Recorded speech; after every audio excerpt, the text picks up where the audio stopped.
Hi friends, welcome again to our YouTube channel. So hope you have learned something regarding the registration requirements for the normal and casual taxpayers. So friends, the agenda for today's discussion is that we will discuss upon the registration requirements for the composite taxpayers. So before starting it, I just want to give a brief overview of the very important provisions that are there in the model GST law that are with reference to the registration. So starting with the first section, so now we have section 10 that talks about a taxable person.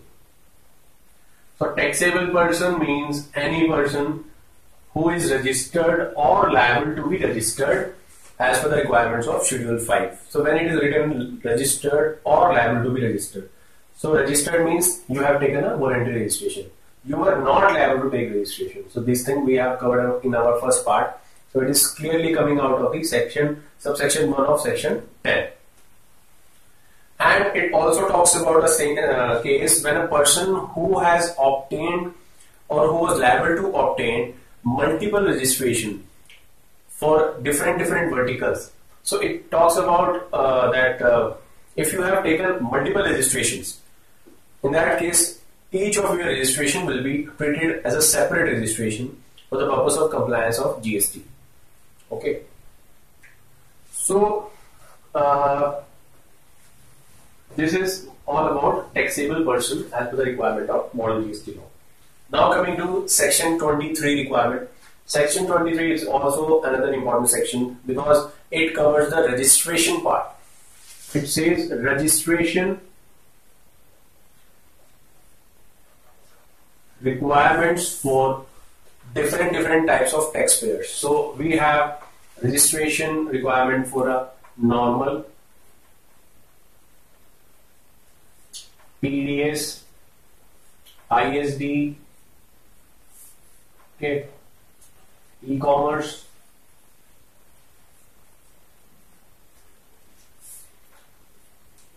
under normal we have already discussed this, that I am taking registration voluntarily.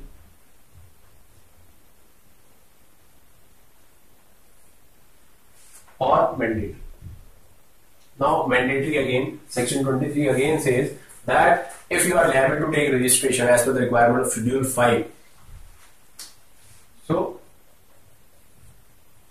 this part is covered under section 23 also.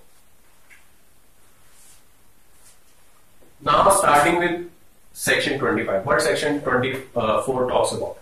Section 24 talks about the special provision for registration of the casual and the non-resident taxpayers. So casual and non-resident taxpayer registration is covered under section 24. So we have already discussed upon the registration requirement for the casual taxable persons.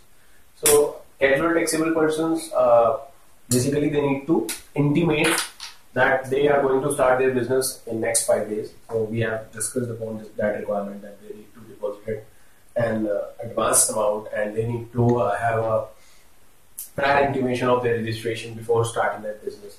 So that this part also we have covered. So normal and casual have been covered. Now coming to Schedule 5.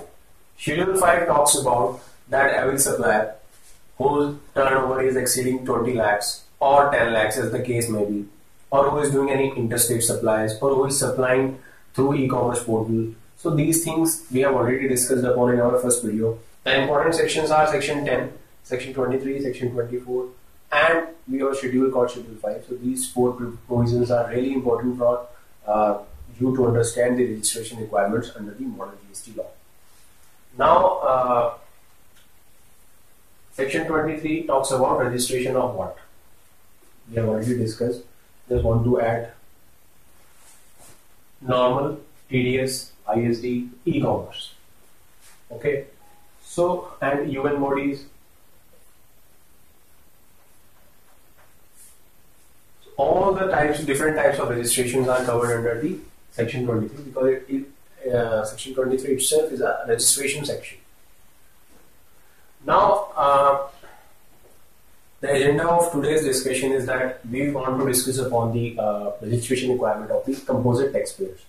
So, who are composite taxpayers? The first thing is that composite taxpayers are those taxpayers that are opting for composition levy.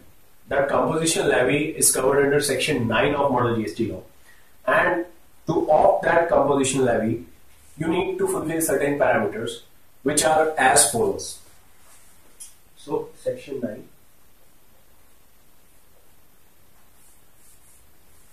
Composition levy.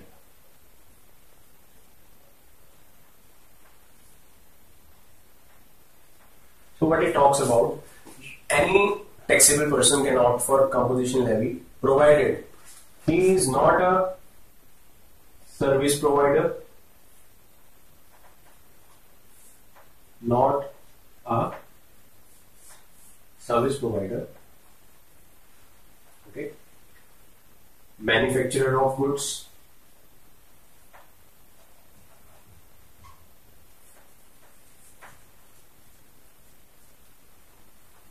he is not doing any interstate supply.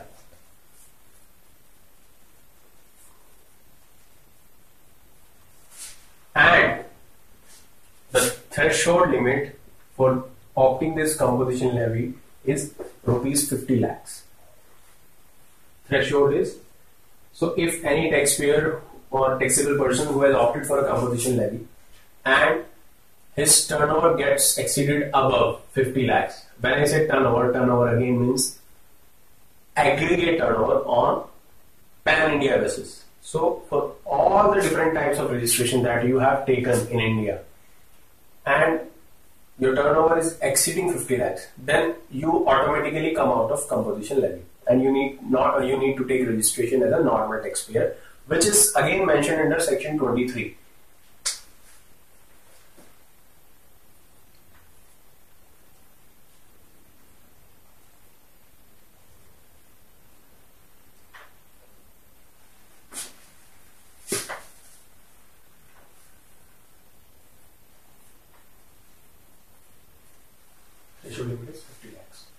So you should not be a service provider, you should not be manufacturing any goods, and you should not be doing any interstate supplies. Then you can opt for a composition levy. So these are certain restrictions.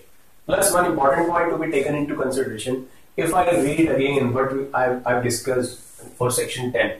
Section 10 talks about that for each of your registrations of separate business verticals, you will be treated as a separate establishment or a separate entity for the purpose of compliance with GST. But what composition levy says that if suppose you have different registration across different locations in India, whether within state or outside the state, and for any of that registration, you, in addition to these points, one important point to be added here is that composition levy can be opted by any taxpayer or taxable person if all the registrations with that PAN number have opted for composition. If any of the registration with that PAN number are not have not taken any composition levy registration or have taken a normal registration, I can say, then in that case composition option will not be given to you, and straight away your application for this will be rejected if you apply for a composition levy. Normal registration, normal or regular registration with this PAN.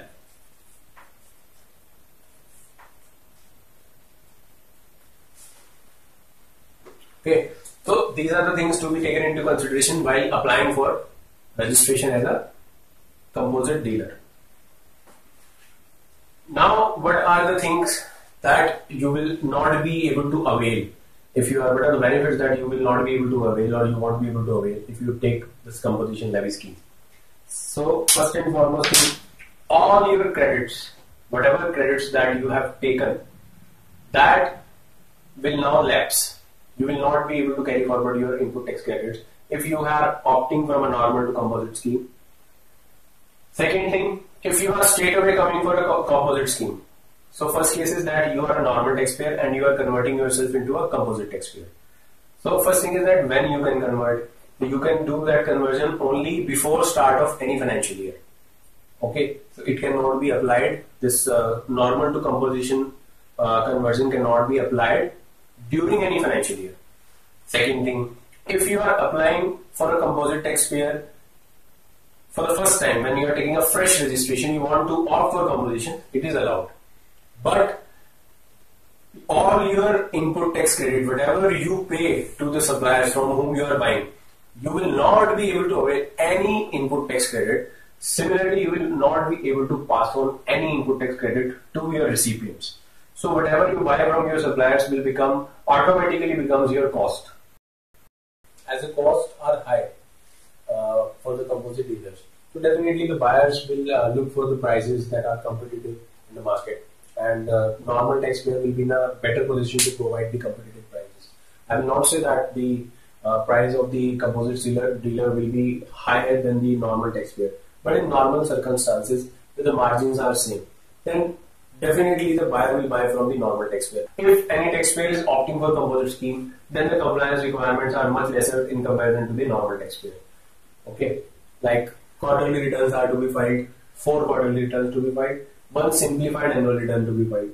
So compliance requirements are less, but there are the disadvantages that we have already discussed that are to be taken into consideration by you if you are opting for the composite scheme. So friends, hope you have enjoyed this video as well, and we will try to be more interactive and we'll try to discuss more things in much more details in our coming videos. So thanks for watching us again.